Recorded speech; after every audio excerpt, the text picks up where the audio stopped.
और इस सरकार से जनता यह भी नहीं कह सकती कि जो वादा किया वो निभाना पड़ेगा और जनता का पैसा चुकाना पड़ेगा। अध्यक्ष जी, पहले सत्र में मुख्यमंत्री जी आते हैं और कहते हैं कि हमारी विधायक निधि को उन्होंने बढ़ा दिया, और जब आज हमारा द्वितीय बजट सत्र चल रहा है वहां पे हमारे आदरणीय वित्त मंत्री जी कहते हैं कि वो तो सिर्फ और सिर्फ एक घोषणा थी, समय तो सुनिश्चित किया ही नहीं गया।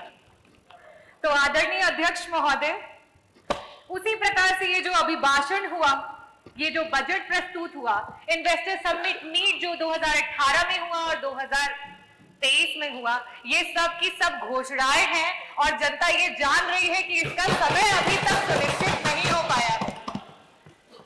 और आप लोग क्यों घबराते हैं जब विपक्ष ये कहता है कि तुम्हारे फाइल में जो गांव हैं उनके मौसम गुलाबी हैं, यह आंकड़े झूठे हैं और ये जो दावे हैं वो किताबी हैं।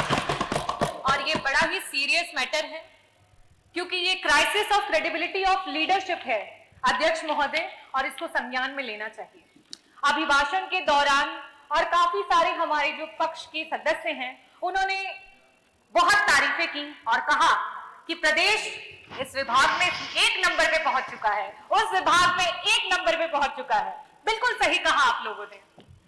मैं भी बारी बारी उत्तर प्रदेश का कौन सा विभाग किस नंबर पे पहुंच चुका है वो आपके सामने बताऊंगी, और प्लीज मेरे थपथपाने से आप लोग मत रुकिएगा। कल उप मुख्यमंत्री जी बहुत तारीफ कर रहे थे, अपने नंबर ऑफ सीएससी पीएससी की बातें कर रहे थे। मैं आपको बताना चाहूंगी, और ये जो आंकड़े हैं मैं टेबल कर दूंगी अध्यक्ष जी, ये जो आंकड़े हैं ये आपके ही सेंट्रल की जो सरकार है उसके आंकड़े हैं, जो बताता है कि अगर हम मैटरनल मोर्टेलिटी रेट की बात करें, प्रसव और गर्भ की अवस्था के दौरान जो मृत्यु होती है, आज हमारा जो उत्तर प्रदेश है 167 पर लाख लाइव बर्थ हमारे यहाँ डेथ हो रही है। हमसे बेहतर तो बिहार है, हमसे बेहतर तो बिहार है जहां सिर्फ और सिर्फ 130 हो रही है। अगर हम बात करें नॉन कम्युनिकेबल डिजीजेस की, जिसमें मधुमेह और रक्तचाप जैसी गंभीर बीमारियां होती हैं, जिससे आए दिन हार्ट अटैक आते हैं और लोगों की मृत्यु हो जाती है, और बिल्कुल सही कहा आपने, उत्तर प्रदेश उसमें नंबर 1 पे है। अगर हम बात करें सीएससी और पीएससी की, तो नंबर ऑफ सीएससी पीएससी तो कम है ही है, लेकिन साथ ही साथ कम doctor, less than 50% of doctors में भी हम नंबर 1 है। अगर हम बात करें पीएससी और सीएससी पे मूलभूत सुविधाओं की, अगर हम बात करें ईसीजी मशीन की, जिससे कि क्विक आप कम से कम ये पता कर सके कि वो मायोकार्डियल इंफार्क्शन का पेशेंट है और उसको एक इमरजेंसी मेडिसिन दे करके 45 मिनट हाथ में अगर रख करके उसे एक हायर रेफरल सेंटर पे भेज सके, आज हमारे पास ईसीजी की भी सुविधा उपलब्ध नहीं है और हम नंबर 1 पे हैं। अगर हम एमआरआई मशीन की बात करें तो हमारे पास लाइब्रेरी में भी यहाँ तक ये इंफॉर्मेशन नहीं है कि किन किन जनपदों में और सरकार के द्वारा कहां कहां एमआरआई उपलब्ध है, और हम नंबर 1 पे हैं। सरकार बात करती है पिछड़े और दलित के हक की और सम्मान की, और जब जाति जनगणना की बात आती है तो सर पे पैर रख करके भाग जाती है। आज जब विपक्ष ने बात उठाई कि जाति जनगणना करवानी चाहिए, तो आदरणीय मंत्री जी कल वहां बैठे थे और कह रहे थे कि बिहार की आप बातें करते हैं, बिहार तो बड़ा ही खराब है, बिहार में ये होता है वो होता है। बिहार अगर खराब है और उसके बावजूद भी अगर दलित और पिछड़ों का सम्मान कर रहा है, तो आप क्यों धर्म की राजनीति कर रहे हैं? आप क्यों नहीं सम्मान कर रहे हैं दलितों और पिछड़ों का? आप सिर्फ चुनावी दौरान में आपके कार्यकर्ता जो हैं वो जाते हैं ग्राम सभाओं में और दलित बस्तियों में, और मैं बताती हूँ क्या बातें होती हैं। पूछते हैं क्या भाई कौन जात हो, तो कहता है दलित हूं साहिब। कहते हैं अरे नहीं नहीं किसमें आते हो, तो बेचारा दुख का मारा कहता है आते हैं साहिब, आपकी गाली में आते हैं, गंदी नाली में आते हैं और अलग की हुई थाली में आते हैं साहिब। तो कहता है हम तो सोचे तुम हिंदू में आते हो।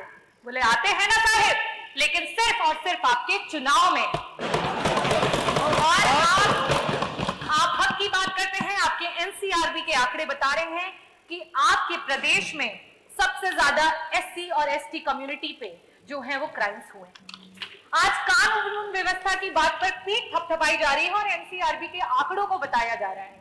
मैं आपसे ये कहना चाहती हूं, आपकी जो जीरो टॉलरेंस अगेंस्ट क्राइम की जो सरकार है वो सिर्फ और सिर्फ ढकोसलेबाजी है। एफआईआर सच और झूठ के बुनियाद पे नहीं, किस दरोगा की, किस एसएचओ की पॉकेट कितनी गर्म की जाती है उसके हिसाब से एफआईआर दर्ज की जाती है। और आपको मैं एक और बात बता दूं कि जाति विशेष अमरोहा में, आपके जनपद अमरोहा में सिर्फ और सिर्फ पूरे जनपद में एक ही जात के सारे लोगों को पुलिस विभाग में डाल दिया गया था। ये तो आप लोगों को स्वयं भी पता होगा। और आज थानों पे चाहे कोई भी केस हो, चाहे वो अपहरण हो, चाहे वो चोरी हो, चाहे वो बलात्कार हो, चाहे उत्पीड़न हो, चाहे मर्डर हो, या कोई भी जमीनी कोई केस हो, हर चीज का रेट आपकी सरकार में फिक्स करके रखा हुआ है।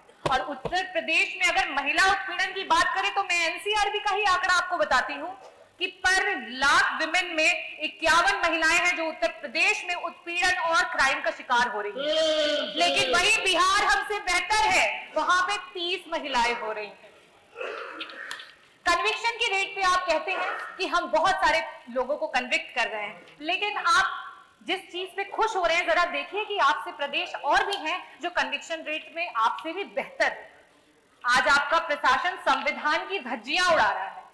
संविधान जो कहता है कि अगर इंसाफ दिलवाने में कोई मुजरिम छूट भी जाए तो कोई बात नहीं, लेकिन किसी निर्दोष के साथ अत्याचार नहीं होना चाहिए।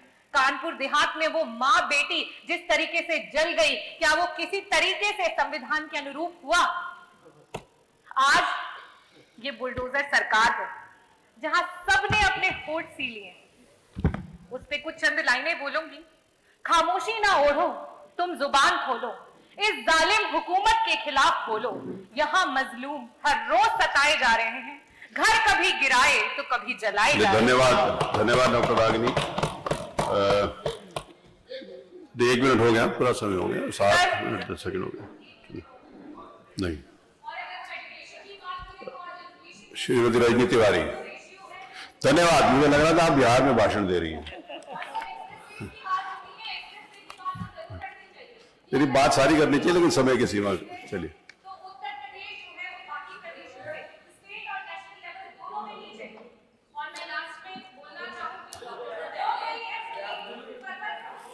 माननीय अध्यक्ष जी,